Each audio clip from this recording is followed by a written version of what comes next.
What's up, you guys? Matt Jablonski here with a special late night live. Just wanted to come live for a little while and have some fun with you guys. I'm kind of bored, and I figured some of you guys might be kind of bored too. Let me make sure I don't have volume going on here, get some things set up while we wait for some people to get here. If anybody's out there and active and wants to come out and hang out. Patrice Wasp, how are you doing? Good to see you tonight. Thank you for being here.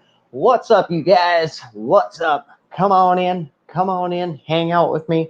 Tonight we're going to watch a really freaking goofy video, and then I'm going to let you guys watch the whole thing because it's hilarious. It's honestly one of my favorite videos on the internet, and I'm going to let you guys watch the whole thing.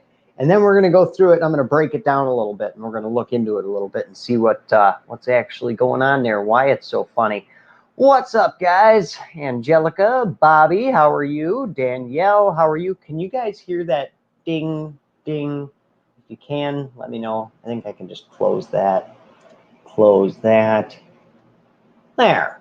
Now it shouldn't make that ding, ding, ding. Kathy Carroll, how are you? Catherine, Gavin, good night. Good to see you tonight.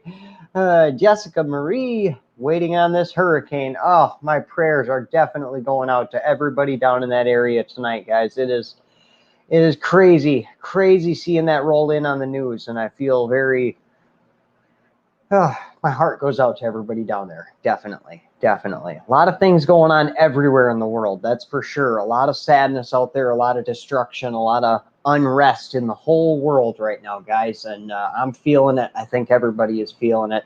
But tonight, if you guys don't mind, we're going to take our minds off of that for a little while, and we're going to watch a goofy ass video on YouTube, and then we're going to laugh a little bit. We're going to enjoy it. So I hope you guys brought your sense of humors. I hope you guys are here ready to laugh.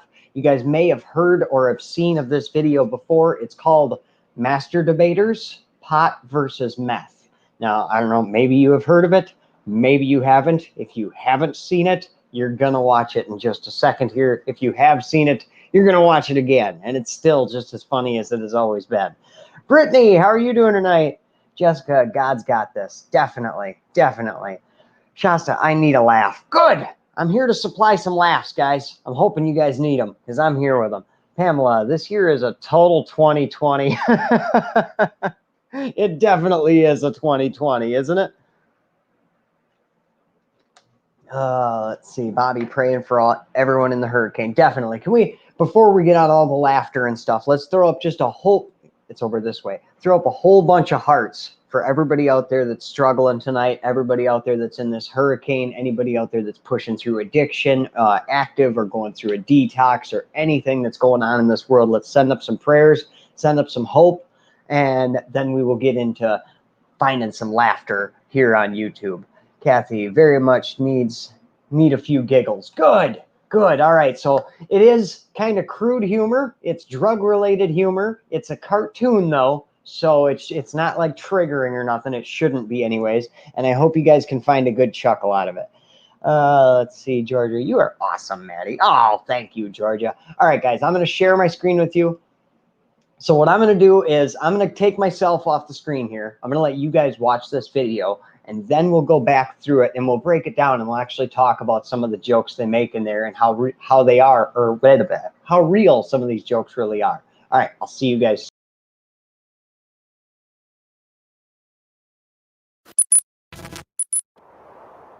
Oh, God, my tooth fell out.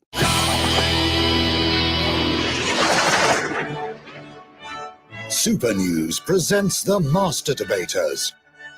Tonight, marijuana and crystal meth will master debate about drugs. 3, 2, 1, Master Debate! I guess I'll start by saying that I think there are good drugs and bad drugs, and it's time we started differentiating between the two. Exactly. We're good drugs, man. So let's stop the insanity, and finally legalize crystal meth. That's a horrible idea. Well, no, but for medical reasons, of course. Medical meth? Yeah, man. If the doctors say it helps cure gout, then why not let grandma gack out on some tweak, Okay, no doctor has ever said that. So, did you hear that? Do you hear that right now? Oh my God! What is that? What is that? Oh God, wait, no, that's my heart. That's my heart. Wow, that's loud. You're made out of battery acid and drain cleaner. Hey man, can I trust you? Because I think the government's against me. They should be. The CIA has an army of spies watching me 24/7, and that's why I hide in the bushes in front of my house every night with a steak knife.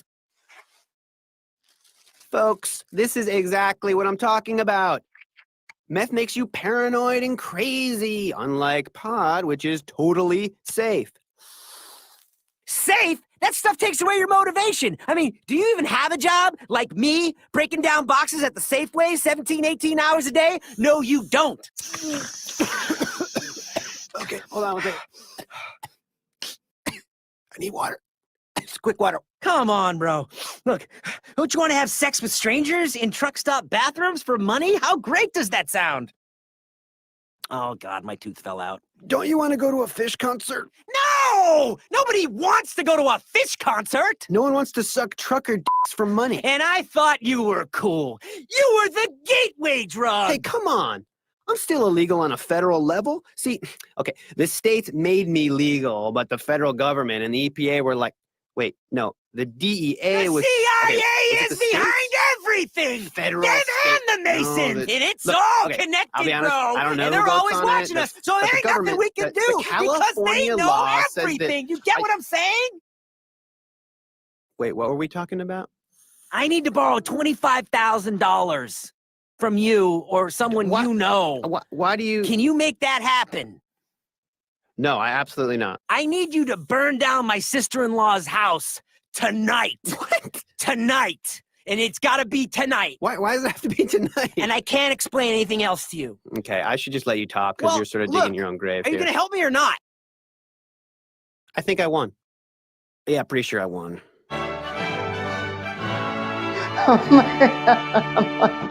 Oh, I'm dying. I'm freaking dying, you guys. Holy crap, I haven't seen that video in so long. Oh, my Lord. And it is so like, it's so spot on. Like, so many points they hit in this video that just have me dying. I mean, it doesn't give you the most like well-researched, information there, but oh man, that whole I need you to burn down my sister-in-law's house tonight. Like, oh my God, dude. And the whole, what is that sound? What is that? Oh, that's my heart. Oh, okay. Oh, man. All right. So now we're going to go through it. Whew. And I'll pause it every once in a while here. And we'll go through this together. We'll kind of break down some of the jokes they made. And we'll talk about the positives and the negatives behind this video. Oh, wow, that was good. That was awesome. All right, guys, so let's start this video over again. Oh, God, my tooth fell out.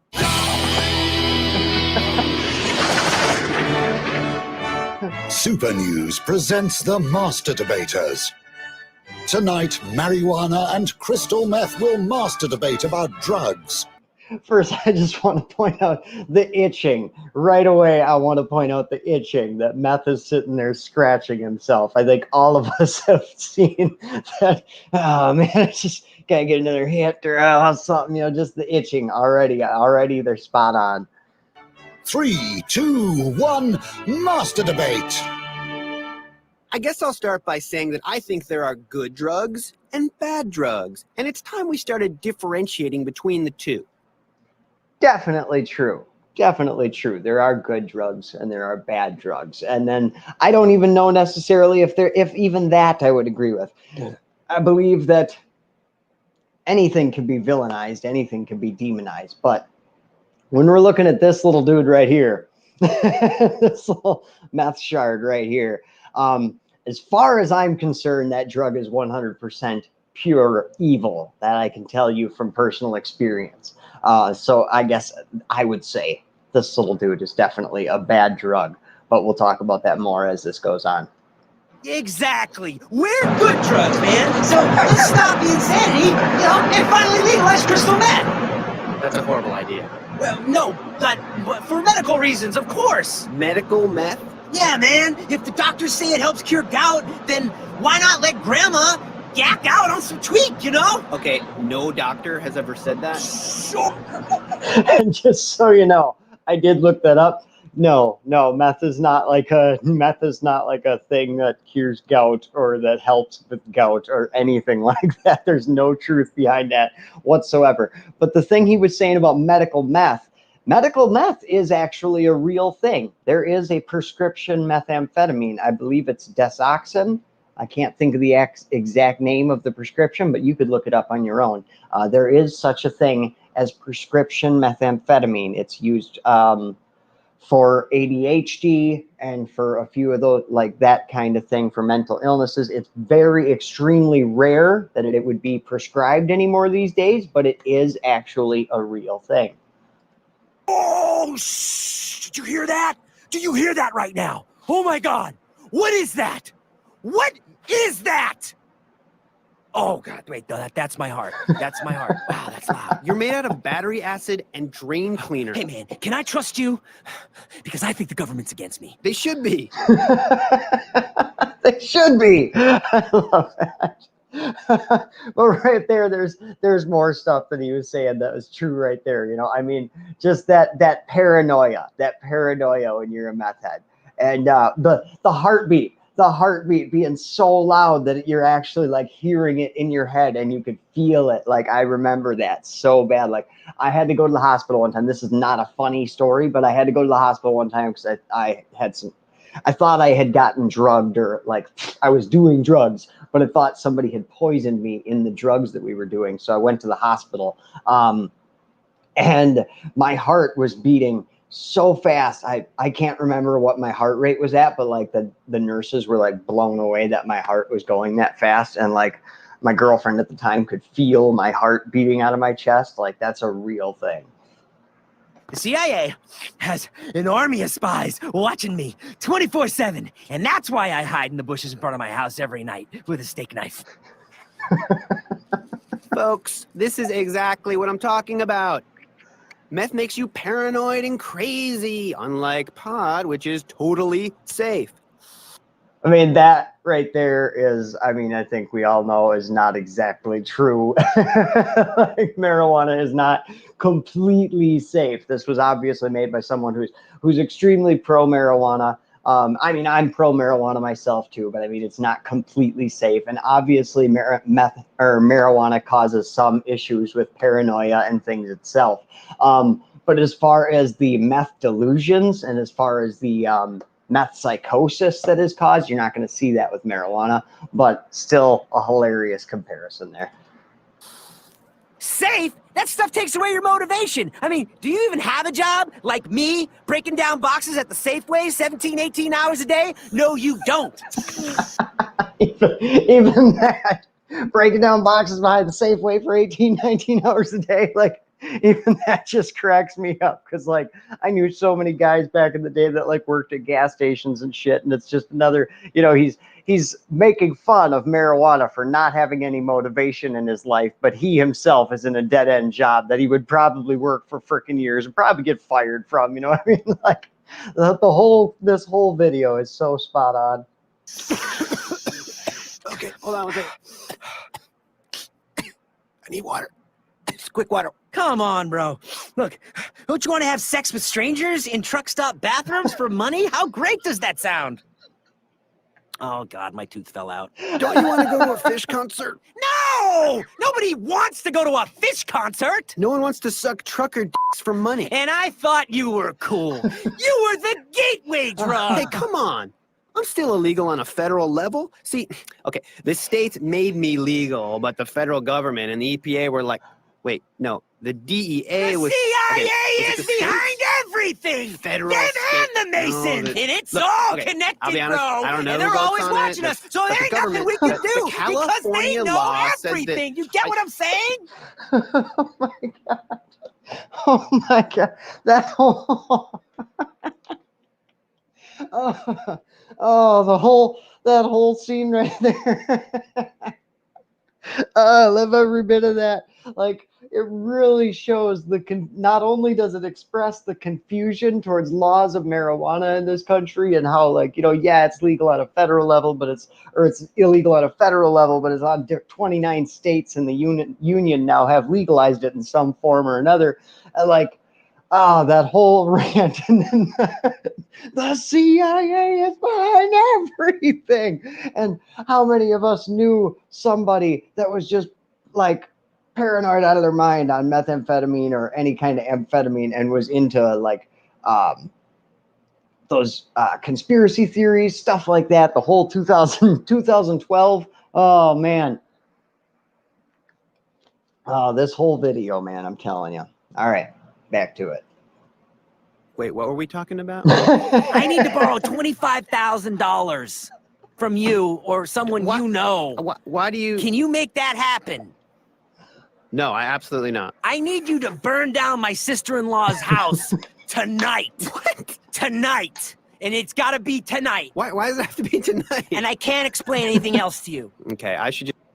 Okay, that right there too, I just want to throw in on that, like, those extremely outlandish, out of nowhere plans like that. Just, I need you to do this with me, bro. Me and you, we're a team now, bro. Like, that is a straight up, such a meth head thing right there.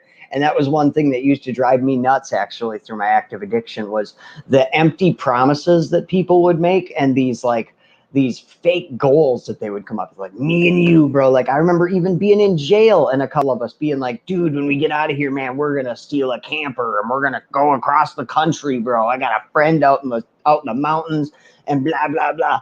Like, the extreme, like, insane freaking plots that you would come up with together, and like, me and you, we're brothers, man, we're gonna do this together, and knowing that it's not, neither of you are going to do this stupid thing that you're coming up with right now while you're tweaking out of your mind. And it's just another hilarious observation there.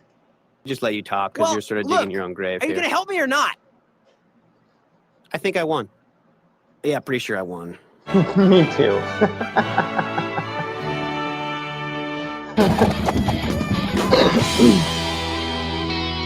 Oh, what was you guys' thoughts on this video? I'm going to take it off the screen here.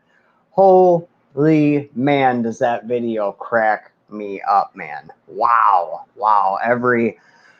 I just die laughing through the whole thing every time. Sarah, cannabis unite. Cannabis power. Deb Rockwood, 25,000. Extreme, right? I need you to burn down my sister-in-law's house tonight. And it's got to be tonight. And you can't ask me any questions about it. Like, that whole video, man.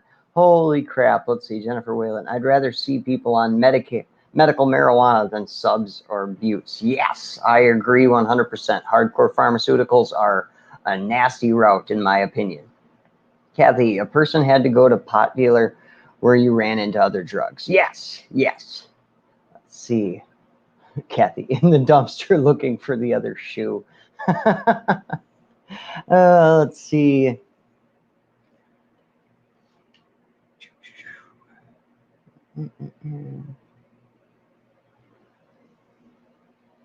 Let's see. Merit. I'm not even going to be able to pronounce that name, dear. Mariana? Or is it Maria Lena?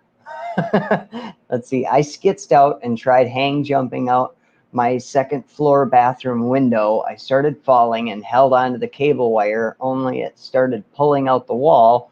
And my neighbors seen me the next day and asked why I was swinging like Tarzan in the yard.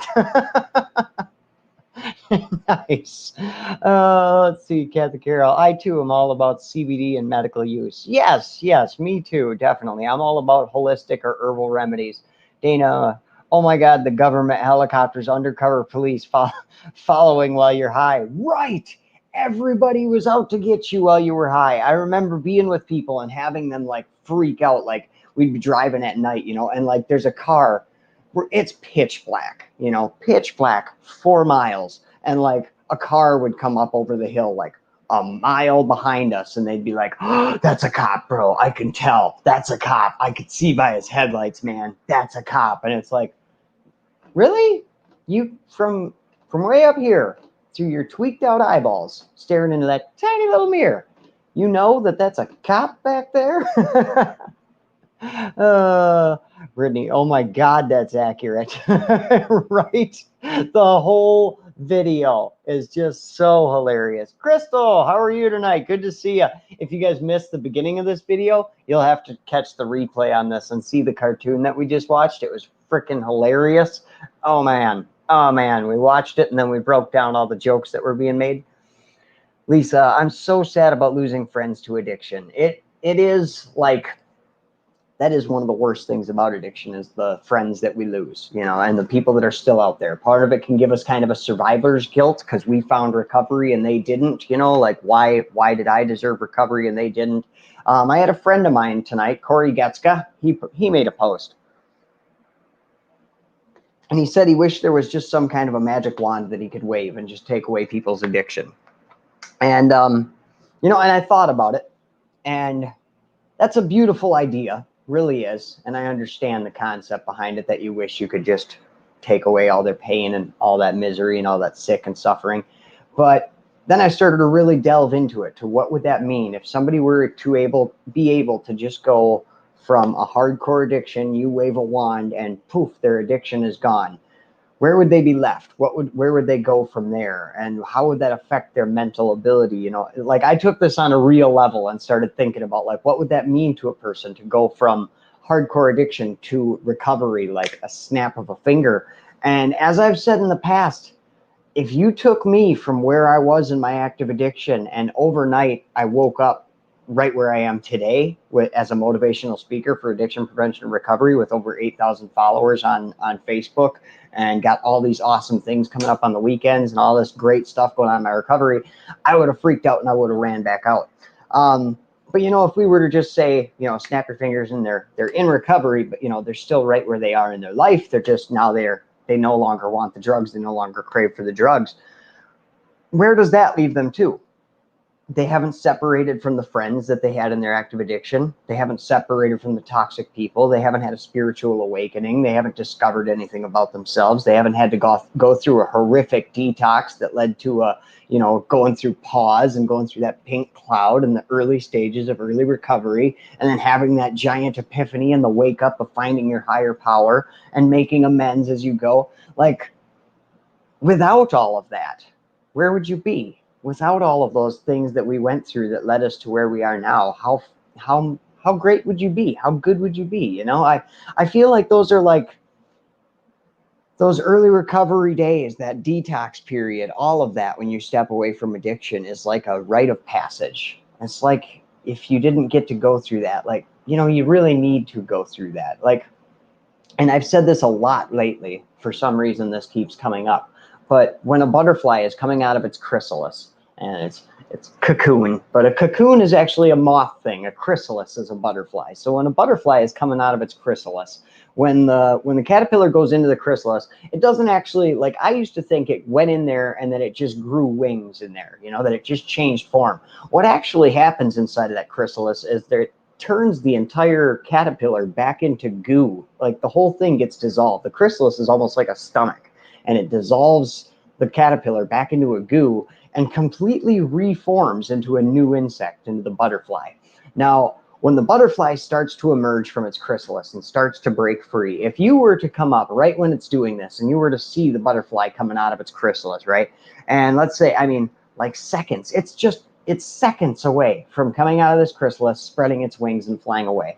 And you were to walk up and you were to peel away the chrysalis and try and help the butterfly get out, you'll kill the butterfly, because the butterfly needs that struggle of breaking out of its chrysalis to get the blood flow started into its wings. So literally, by helping it break free of its chrysalis early, you kill the butterfly. So I think that's a huge, awesome, very symbolic of recovery. Those struggles that we go through in early recovery are very much needed, and they're very much there for a reason. We have to go through those struggles in order to become the person that you were always meant to be. You're going to gain amazing amazing, unique qualities through your detox, through your early recovery, through going through pause, through all of that spiritual awakening, through all of that. Like, you're gonna gain amazing knowledge that you need to have in this battle. Carrie says, you're looking good and a lot more relaxed. I like the confident you. Thank you, Carrie. I feel a lot better tonight than I did this morning. That's for sure. My stomach ache subsided actually a few hours into the day. My headache, however, has been lingering all day, hence why I'm still drinking water. But like, it's just, it goes away for a little while and I'm like, hey, I think my headache's gone. And then as soon as I start to think about it, oh, see, even right now, boom, boom, boom, it starts again. I don't know if it's a psychological thing. Maybe I'm giving myself a headache by thinking that I have a headache. Whoa, bro. Whoa. That's deep. Kathy says, good parable. Glad you like it. Glad you like it. Joanna, watching from Canada, my neighbor to the north, while I am broadcasting from Wisconsin. Welcome, Joanna. Let's see. Patrice, I needed it all to appreciate what I have today. Right? Right. That's what we need. Let's see, allergies. You just had rain, right? Yes, we did just have rain. Let's see, try electrolytes, says Maria, try electrolytes. I probably should. That would be a good idea. Joanna, my hardest struggle as a loved one is patience through the changes. Oh, definitely. You have to be patient with us addicts in recovery, and I don't know how many times I've seen that. And it's actually happening right now. I'm going through, I'm helping somebody through early recovery, her and her family, and her family doesn't really understand addiction. So like, we are in a straight up miracle has happened here, guys, in her life, in their life. Hi, Shannon. This is not a hashtag replay. Welcome to the live feed. But anyways, a straight up miracle has happened in these guys' lives. In my life, I feel like I'm blessed to even be close to a part of everything that's happening right now. I had this guy reach out to me, and he said that he found my page, and his sister is hardcore in addiction, and they don't know what to do. They can't figure out what to do, and I talked to him for a while, kind of, just, let him know that addiction kind of has to run its course sometimes, and there's not much we can do.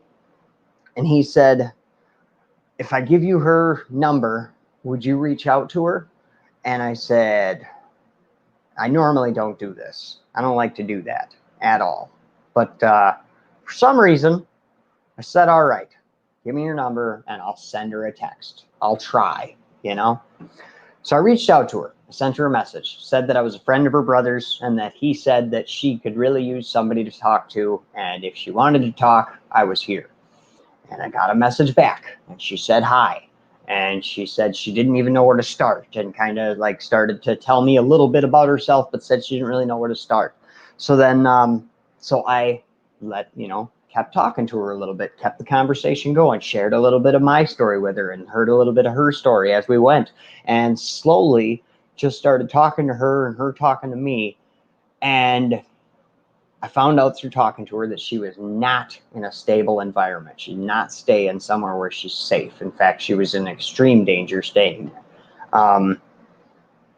So some hardcore decisions were made, but I mean, straight up miracles, like just through talking to me and sharing a little bit with each other, she's decided to she wants to try. She wants to try recovery. I showed her that it is possible, that other people who have gone through what she has gone through in her life and have gone through what she's going through right now and have made the changes and made it work and made recovery work for them.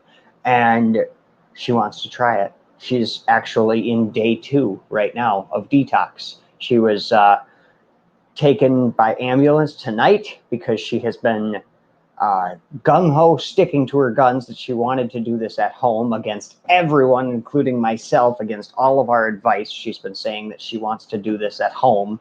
But tonight we finally got to the point where she had to go. So she has been admitted to the ER. I don't know anything more than that right now. So definitely, if you guys could send some prayers up on that one. We're all hoping, we all got our fingers crossed. We're all praying that this works. She really, I mean, I can't believe it happened. I honestly couldn't believe it. Like, I figured for sure that conversation, when I talked to her, it felt like we were definitely making progress in the conversation. But most of the time when I have those conversations with people, like, yeah, we make progress, but normally, like, it takes a while before they just say, you know what, I'm ready. Let's try it. Let's do this. But the next day, I got a message that she had gotten a hold of her brother and that she had him come get her at 1 o'clock in the morning. And like that she was at his house already getting ready to detox. Like, I was like, wow. Like, okay. I mean, I've been sending them as much information as I can, like constantly keeping up with them and sending them messages and sending them links to different web pages on information and stuff they could use, you know, and telling them the whole time she really needs to be in a medical detox. This is extremely dangerous, like, to be doing this at home. But she was gung-ho that she was going to make it work at home until tonight. I told him, if she needs to go, then you need to drag her there kicking and screaming. Like, if she has to go, she has to go. And he made that call that he, you know, decided to call the ambulance for her. So prayers going up constantly. Let's see. Amber Allen, sending prayers and love to her. Thank you, Amber. I really appreciate that. Dana, good evening. I hope you are doing well. I'm doing much better than I was earlier. Thank you, Dana. Thank you for joining me. Shannon, LOL, Jennifer Wayland, and it says live at the top. It does. It does. That's okay. Let's see. Bonnie Blades is here. How you doing, Bonnie? Good to see ya. Amber Allen, I'm watching from California, stuffing my face with bacon at 9:40 at night. Better than drinking, though. Yes. You know, this is a fact that a lot of people don't know, but bacon is way healthier than illicit drugs. You might not know that, but it's true. So I am proud of you, Amber. Carrie Bell, I think you might need to relax a little more is all. No. I mean, yeah, I know what you mean, but you know, I will try. I'll tell you what, Carrie Bell, I'm not just going to brush off your comment. I will try, just for you. No, just for the sake of keeping my sanity. I will try to relax a little more often. And just, I have been wanting to do that more often, just take entire days away from my cell phone as a whole, like every once in a while. So, yeah, I will. Okay, I will, but not right now, and not tomorrow or the next day. But soon, okay? I will. I promise. Livy, how you doing tonight, Livy? Good to see you back there. Carrie says, no butts, no cuts, no butts, no coconuts. All right, I got you. I got you. I'm picking up what you're putting down. I'm smelling what you're stepping in. Let's see. Deb, thanks for a great night, Matt. Good to see you again. Much needed laughter. It was awesome. Right on, Deb. I'm glad you were here. Are you still here? If you're still here, I'm glad you're still here. If you're not here, I'm glad you stopped by. Thanks for being here. Dana, I think about how bad detox was, and I was homeless at the time, and it keeps me from ever wanting to relapse. Recovery rocks. Right on, Dana. Congratulations on that. And amen. Amen. Let's see, Kathy, amen. God can move mountains. He definitely can. Let's see, Carrie, and perhaps a clear quartz healing pendant. A clear quartz healing pendant. Let me see. Hang on. I mean, I don't have a pendant, and I don't know if this is clear quartz or not, but I have this. I have this thing. Is that clear quartz? I don't know if that's clear quartz. It might just be a piece of of glue that dried on my stand. No, I'm just kidding. It's not a piece of glue that dried on my stand. I don't know what it is though. But we're gonna say, see, it's clear quartz. It's clear quartz. It's calming me. It's giving me power from up on the shelf of awesomeness. I love my shelf of awesomeness. It's getting so cluttered though. We're getting so much awesomeness up there, guys. Let's see. Patrice, sick and tired of being sick and tired. Damn right. That's where you got to get. That's when you will come to the point of change, when you are sick and tired of being sick and tired. Shannon is watching from Louisiana. Ah, is that, are you in the eye of the storm down there, dear? Are you, sheltering? Are you taking precautions? Cheryl Black, my son is so insecure and may be afraid of going to rehab due to past experiences and advice.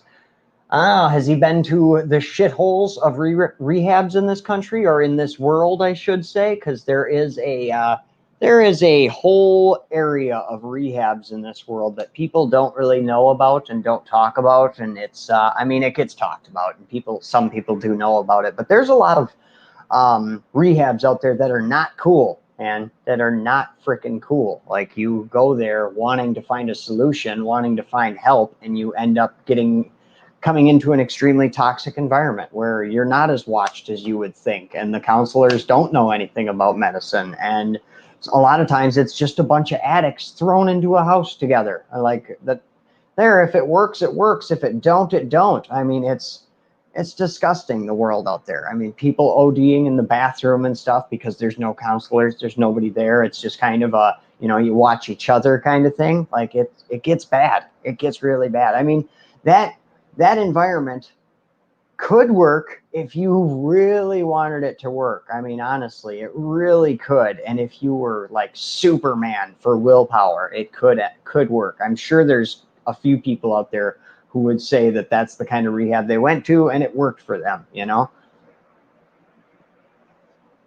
Kathy, trap houses. Yeah, trap houses that have been converted into a frickin' rehab in pretty much.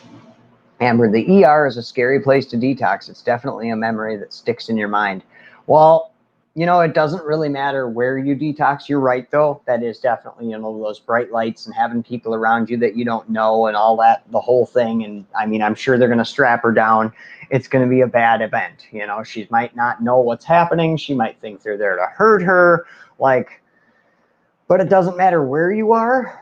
It's a terrifying event, because I've been I haven't been in close contact with her. Obviously, I am states away from these people that I'm helping get through detox. But she has been texting me through it, and it's been really amazing, because she's actually very well spoken.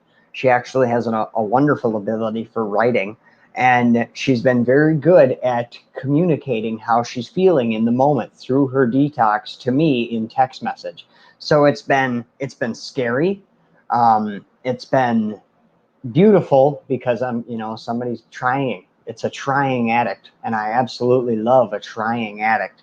So it's been a beautiful experience. I'm blessed to have been just a seed in her recovery. But it's been terrifying. Yes, it's been extremely terrifying, but it's also been extremely interesting to get these messages from her, and to, be able to communicate with somebody who's in the grips of a detox like that, when she's telling me some of those things. Let's see. Amber, it sure doesn't matter. She's doing it, and we're so proud of her. Me too. Yes, I think we're all proud of her, and I told her that. I said, I'm so proud of you. I cannot believe you've even, that you even wanted to do this, and that you've pushed this far. Like, you are so freaking strong. And she messaged me back and said, I'm nobody to be proud of. She's been very in her emotions, because she has a traumatic past that she's been covering up for years with medication. So, drugs and medication. So it's all coming to the surface, so that can all be really scary. All the flashbacks and everything that happens, it can be terrifying. And not only the flashbacks of real events, but on top of that, when you go into detox, like, you see things as well. Now, who's to say, here's a weird duality for you. Are you seeing things? Like, are these things that are just being created in your mind? Or are you so close to death and in such an altered state of being that you've actually crossed into a separate dimension and are actually seeing other dimensional beings? That's a weird theory that I've heard that, to me, makes a lot of frickin' sense and explains a lot of the things that I used to see when I was on drugs and coming down and going up and coming down. It's a strange thing to look into. Like, are we just seeing things, or are we actually seeing things that we just normally wouldn't, because we're not in this state of mind? You know what I mean? Weird, weird. Because some of the things she was describing, like seeing these demons crawling through the window and stuff like that, like things that she was messaging me. And it's not just her. Like, this is not just a one time. I mean, this is every addict that goes through detox sees these things, sees demons coming through the windows and coming through the doors, and shadow people, and just strange, evil things that they see during detox and during, coming down off of drugs. A lot of the things that we see, it's very interesting to me. Kenna, how are you doing tonight? Good to see ya. Thank you for joining me. Kathy, that's addiction. Tons of emotions. Yeah, all of them buried behind a wall of drugs for years. And then you get off of them drugs and that wall goes, pwah. Oh, let's see, Joanna, and I hate the side effects of MAT. Which MAT are we talking? Are we talking Suboxone, Subutex, those things? Yes, I agree, 100%. Or do you mean like a medically assisted detox? A medically assisted detox is actually a lot, I don't know. If I imagine that's not what you're talking about. Probably talking about the Suboxone, Subutex, the pharmaceutical drugs that they put you on when you go onto an MAT program. Yeah, can be worse than the drugs you were on in the frickin' first place in some cases, man. Let's see. He has to want sobriety. Let's see, who am I looking for?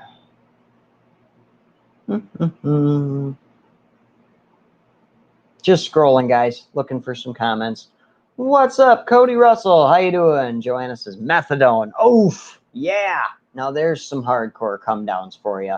Methadone, Subutex, Suboxone, all of those, the drugs they put you on for a maintenance program. You know, when you're supposed to, what those were originally designed for, methadone and all of those drugs that were meant for a wean down process, literally were meant to get you through the detox. They were meant to be used for like 2 to 4 weeks, and then you were supposed to get, off, like, because that's how long the detox period is. So instead, you would put them on these methadone or Subutex or Suboxone and instantly start the taper process. So it was just, here's your come along on heroin or whatever, opiates, and then boom, taper, bam, down, get you off of it. That's what it was meant for. After seeing that they could keep people on this for a long time, that they could continue to prescribe this, and addicts, we will continue to pay for it, the pharmaceutical companies literally started spreading misinformation to the doctors. Hey, go ahead.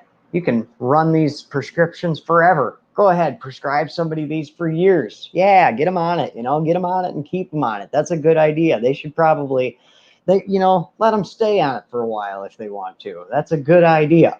So then you end up with people who are on methadone or Suboxone or Subutex for years, when staying on it for years has adverse side effects. And then after being on it for years, the come down, the detox from the drugs that they put you on to get you off of the drugs, in a lot of cases, is worse than the detox would have been if you would have just came off of the heroin. Like, it's stupid. It's dumb. It's the dumbest thing I've ever heard. I'm not trying to knock you if you are doing it that way. I'm just saying that you were lied to in the beginning. It's unfair to you. Myself, I never knock MAT because medically assisted treatment, and I use medical marijuana to help me with my recovery. Some people are shy away from that or don't like me for that or whatever. That's to each their own. If you don't believe in it, I use it for my mental illnesses, for depression, anxiety, ADHD, and it works as a recovery tool. The research is kind of out on that yet. I mean, there are places out there that accept it. It's becoming a viable tool in the recovery world, but there isn't much research into that. I actually found a place recently. I found a guy, it's a detox, or it's a treatment center out in California called High Sobriety.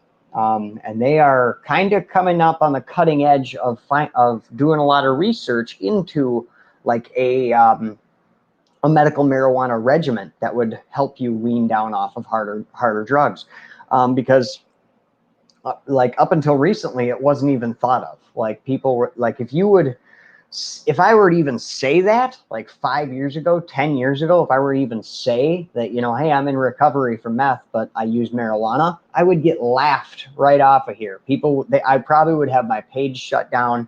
People would be like reporting me every freaking second. You know what I mean? So the attitude towards marijuana has definitely changed nowadays. And now they're actually looking at it as a viable option because more and more success stories are coming from people that used marijuana to help them step away from harder drugs as a harm reduction therapy or as a medicated treatment. And this high sobriety out there in California, I actually reached out to them. I sent them an email because I'm very interested to hear more on the work they're doing on figuring out dosage. Because that's one big question that I've had in this whole thing and that I get asked a lot by other people and that I don't even know the answer myself is what would be the appropriate dosage for using marijuana to step away from a harder drug or for any of that. And it comes down to, I don't know. I'm flying by the seat of my pants over here. I'm working with stuff that's not even freaking studied yet, you know? Let's see, Amber, does subs help with alcohol withdrawal also? I know about Vivitrol, but when I went into detox period, I was illiterate to anything.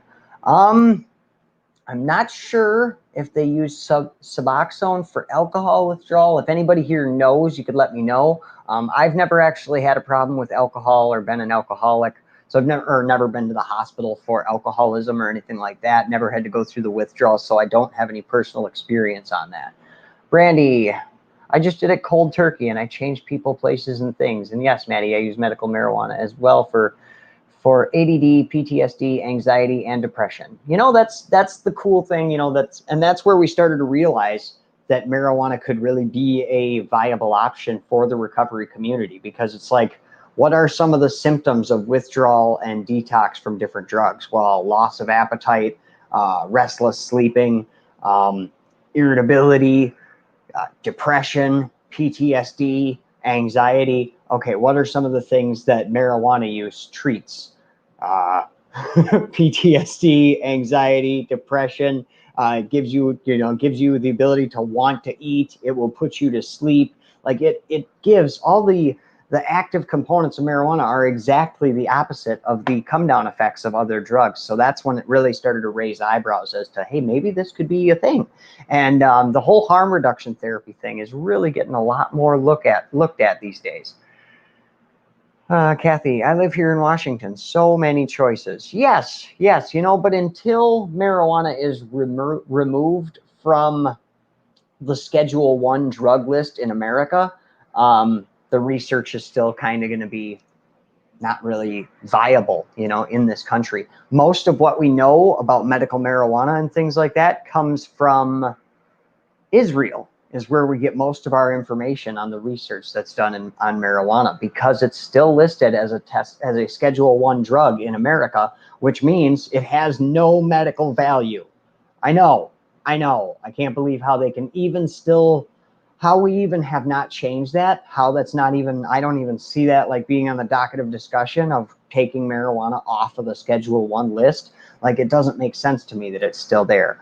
How, with all the research that we have in knowing that it can be used as medicine today, like we know it has been proved time and time again to help people with seizures, and in so many other cases has been used as a medicine. And how on earth it is still listed as a Schedule 1 drug, that it has no medical benefits whatsoever, makes no sense to me. The only thing that it made sense to me when I looked into why is marijuana a Schedule 1 drug, the only reason it made a little bit of sense to me is because it does have a high risk of being abused and misused. That's one definition of a Schedule 1 drug, is a high rate of being misused or abused. And yes, I will say marijuana has a high rate for people wanting to misuse and abuse it, definitely. But if putting it in that Schedule 1 because of that means that we can't research it as a medicine, then that's ridiculous. That's ridiculous. Let's see. Joanna, sure is. We're even allowed to grow 4 plants legally too. I know, and that's, you know, in some areas in this country, it's just, are you in Canada or are you in America? I imagine Canada. Let's see. Agree. I watch many documentaries on medical marijuana. Good, good. Let's see. It was Schedule 1 because it was illegal. No, that's not what Schedule 1 means, Amber. There's different classifications for drugs. Schedule 1, Schedule 2, Schedule 3, Schedule 4. Cocaine is a Schedule 2. Schedule 1 means it has no medical value, has a high risk for being misused and abused, and it's so, I mean, you can't research it, you can't, do anything with it on a federal level, which means no research is done on it in America. So we're getting, a lot of our research is getting done in other countries. Let's see. Joanna, Ontario, Canada. Oh, good. Awesome. Awesome. And yes, actually, being able to grow your own is like, that's huge. That's one of the biggest things that's going to like help a recovering addict use it as a tool, because you never know what you're getting from other people. You never know what you're getting. Are you getting something that's laced? Are you getting something that's, been like growing with some weird chemicals? You just never freaking know unless you grew it yourself. Let's see. Kathy, it saved my life, and I have a real doctor, not fly by night. Nixon spent tons of money into researching it. Yeah, so he could illegalize it. Let's see. I can grow 4 plants legally in Washington. It's making its way. The United States is making headway. I mean, it's legal in 29 states now. But let's see. Canada got approved medical. It got medical approved first, and then recreational use came after in Canada. Yep. I love Canada and their progressive laws. Rhonda, I believe God put marijuana on earth for medicinal purposes. Yeah, I would agree with that. And there's so much research being looked in. Okay, because here's one viewpoint that I heard tonight that really made me go, wow, good point. It was a point that was made by the guy that started high sobriety. He said that preaching that abstinence is the only way to find recovery is like preaching that abstinence from sex is the only way to stay away from having kids. And I was like, wow, that's a really good way to put it. Because like when we preach that, abstaining from sex is the only way, that's the only way is not to have sex. How well does that work for us? Think about it. How many of us listen to that, right? So I love their viewpoint on that. But there was a lot of problems in the early days with this whole high sobriety thing that they started out there in California. It wasn't very regulated in the beginning. So they had all these people coming in to detox from different drugs and come to this high sobriety place that was a rehab out in California. And it was just kind of a smoke it if you got it kind of a situation. So in the beginning, it ended up being really toxic. From what I read in some of the documents on it, it ended up being just a shit show. Like a bunch of people just coming in there, and like the hallways were just clouds of smoke. And that's what I'm talking about. This, although yes, that was kind of a fail, but it really showed them that, hey, we need to have some kind of a dosage going on here. We need to have some kind of a routine with these guys. We can't just have guys walking around here smoking doobies out on the parking lot and walking around here just blitzed out of their mind, not able to do their step work, not able to accept a higher power, not able to do nothing because they're just high all day long. So that really started to get some rules and regulations started on it. So now, from what I was reading today on it, they've completely outlawed any smoking marijuana on campus. It is all done with edibles, CBD and THC infused creams and oils and stuff like that. So I think they're making some actual really good headway into finding research into dosage and things like that for medical marijuana. I think it's going to be, the future's looking bright. I really think they're actually going to put some thought into this, Let's see. Patrice, yes, I saw that. We're in Pennsylvania. Oh, that's not for me. That comment is not for me. Shannon, someone sent me your link a couple of weeks ago, and I have been watching your replays since then. Tonight is the first time seeing you live, and I'm glad I caught it on time. I love hearing you talk and hearing about your story, and love that people are brave enough to come on here and share their stories. It gives me and a lot of people hope. Awesome, Shannon. Thank you for saying that. I appreciate having you here. I'm glad you actually got to catch me live and get a little interaction with me tonight. That's always fun. I've been doing a little more late night lives and stuff like this since I started chasing this full time. I figure I'm here. I might as well get on here and, spread a little laugh, spread a little light, spread a little recovery, spread a little love, all that. Let's see. Patrice says, welcome to the family. You'll love it here. I sure hope you do. Amber, it's recreational here in California, but you can't smoke it in public places and can still get a DUI if you're smoking and driving. Well, that's good. I mean, that's honestly, yes, does it impair you as much as alcohol? No. But does it impair you? Yes. I'm all about having rules and regulations on it. There needs to be rules, regulations, and consequences for breaking those regulations, because otherwise it just turns into addiction, because there's no fear of negative consequences. So it just turns into a willy-nilly free-for-all, and as I've said, I really think there needs to be some kind of structure for it. Alan Kincaid, how you doing? How you doing tonight? What's the convo tonight, brother? Well, we started out by watching some silly cartoons. Marijuana versus methamphetamine. And then the conversation has pretty much been marijuana through the whole thing. We talked a little bit about the hurricanes and sent some prayers up for all the people out there sick and suffering and all the people that are pushing through these hurricanes tonight.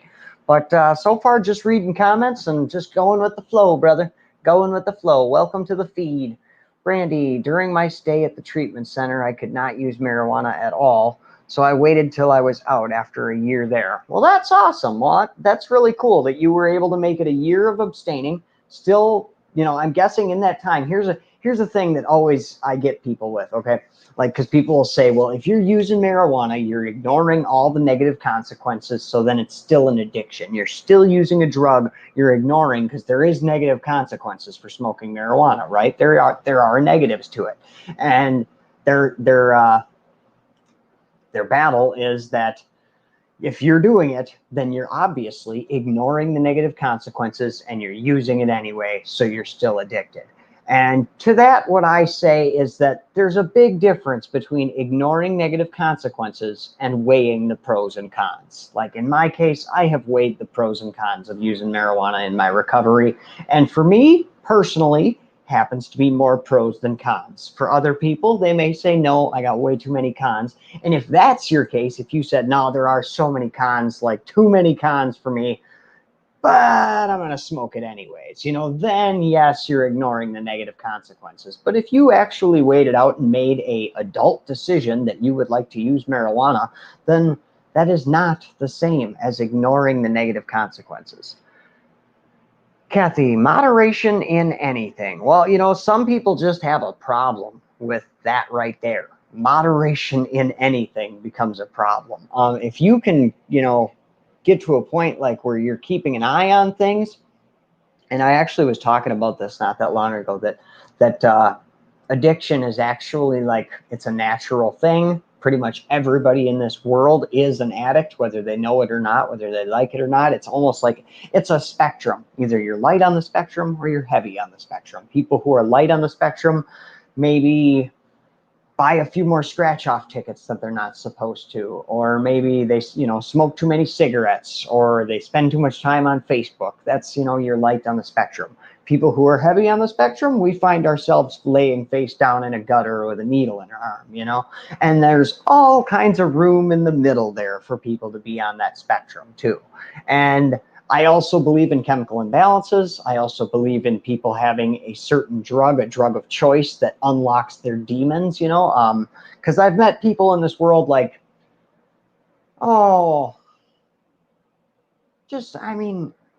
people that you would never expect had a life like we did. And they don't do recovery the same as us. I seen a guy at a concert, like drunk out of his mind at a concert. And then I found out that Yeah, he actually used to be a hardcore meth addict, hardcore heroin addict. He doesn't touch any of that these days, but he still likes to go to a concert and have a few beers, and sometimes he has a few too many beers. And he knows that that's dangerous, but he still does it, still pulls it off. And I mean, I'm not condoning that. I'm not advising that. I'm just saying that there are people out there in this world that make recovery work in ways that none of us could have ever understood. And I mean, that doesn't work for me. That might not work for you guys. I mean, I'm just saying that, you know, we can't keep a closed mind in thinking that our way of recovery is the only way to make it work. Let's see. Rhonda, my son smokes to help with grief of losing his son. I am sorry to hear that, Rhonda. That is a tough road to walk there. And, you know, we all find our way through this world. This world is a hell of a battle. No matter which way we go, nobody gets out of this life unscathed. You know, we all come through this with wins and loses, and but at the end of the day, it's, you know, what did you do today? That's the biggest thing out of it, you know. And even non-addicts, you know, I look at some of my non-addict friends, and sometimes we look at our non-addict friends and we think, you know, that they haven't suffered like we have. They don't know life like we know life because we have been through the shit. So they, you know, sometimes it seems like they sit over there on their pink fluffy clouds and they don't really understand what the true battles that there are in this world, you know. And I always remember that they definitely had their own battles. You know, they faced things that I have no idea how they got through them. Like, I have friends that are non-addicts that bought their first house at 21 and stuff like that. And I mean, we kind of look down at that like, yeah, I wish I would have had that. But, you know, I look at that and I say, dude, shit, when I was 21, I was smoking meth. I would have had no idea how to buy a house, dude. Like, that is, buying a house and having kids and having a family is its own kind of struggle. You know, it's a different kind of struggle. So just because they were a non-addict doesn't mean they didn't have any struggles. Doesn't mean that they don't know pressure. It doesn't mean that they don't know anxiety and know depression just like we do. It was just in a different form.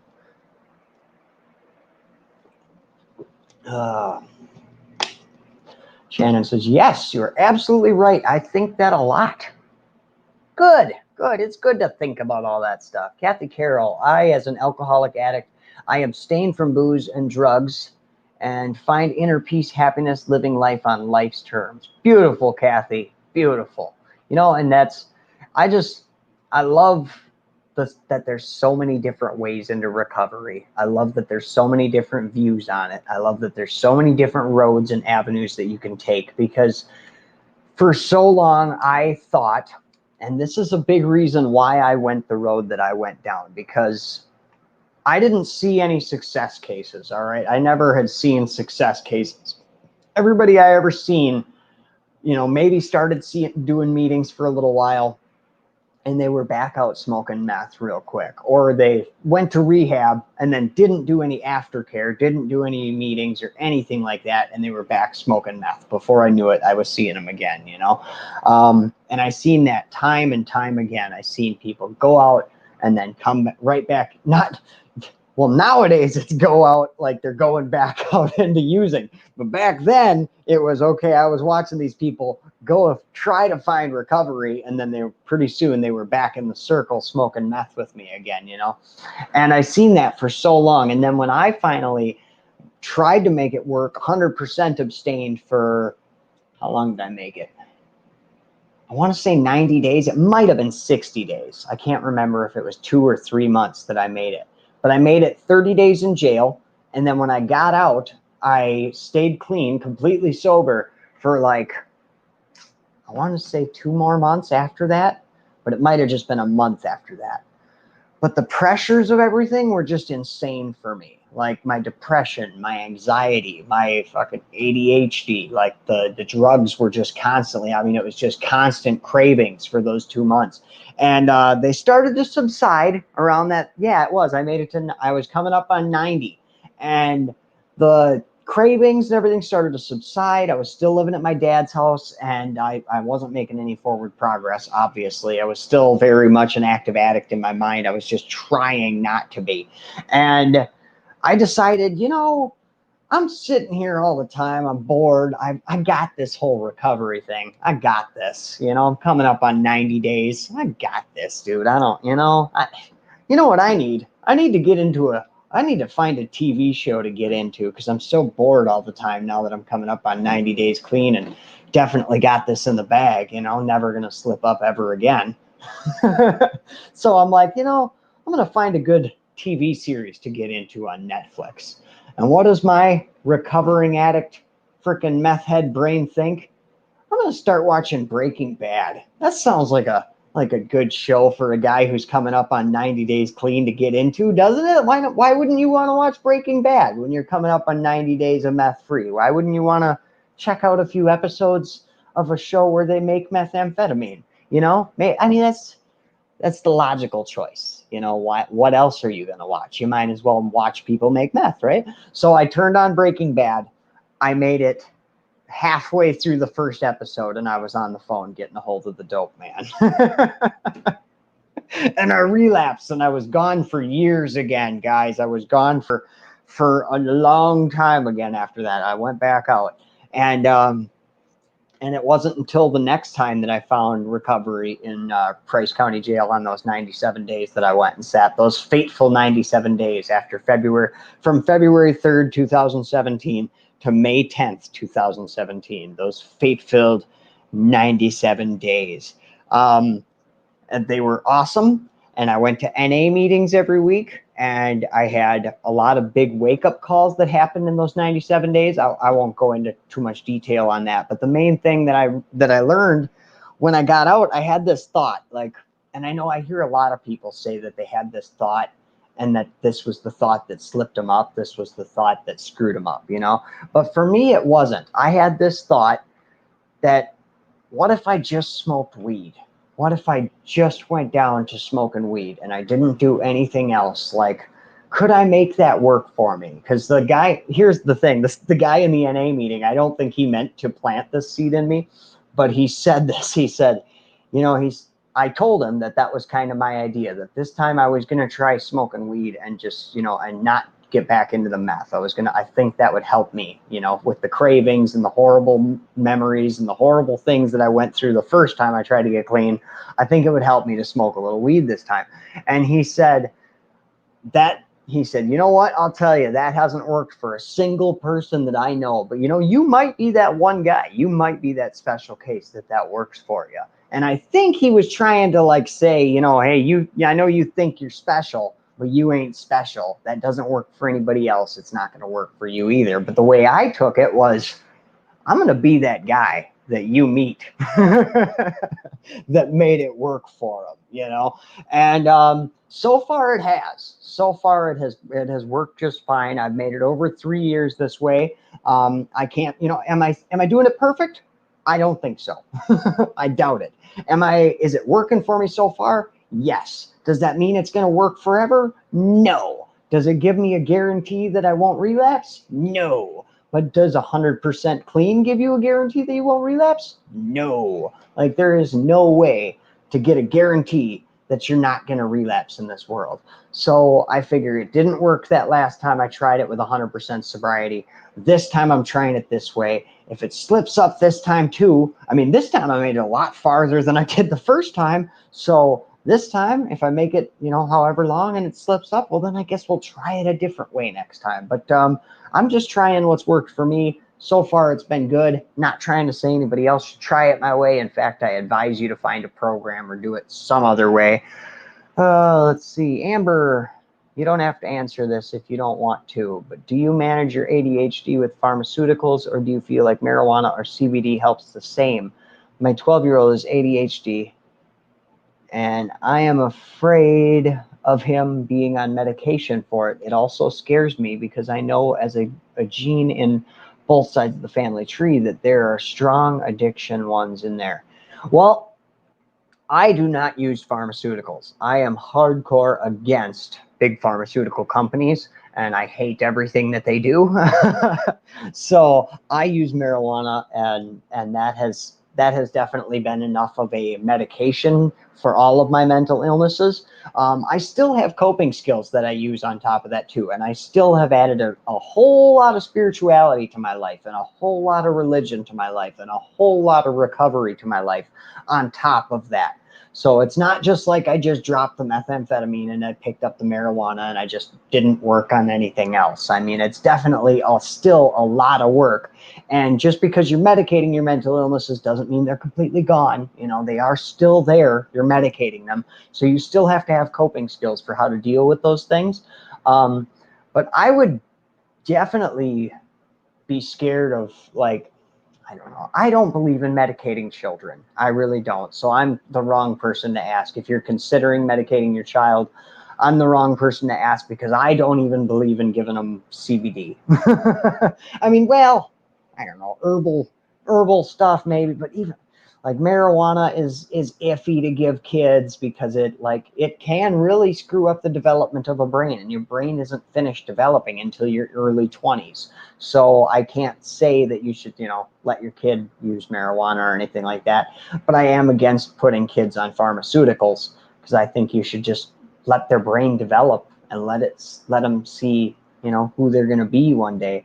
Because yeah, they might turn out, with hardcore ADHD when they're a little older, but the alternative is put them on Adderall or Ritalin and then find out if they become an addict when they get a little older. I mean, but either way, there is no guaranteed way to guarantee that your kid's not or is going to become an addict. I know people that grew up in hardcore addiction-filled families that grew up that way, seen it, and were like, I don't want to live that way, and just never fell into addiction.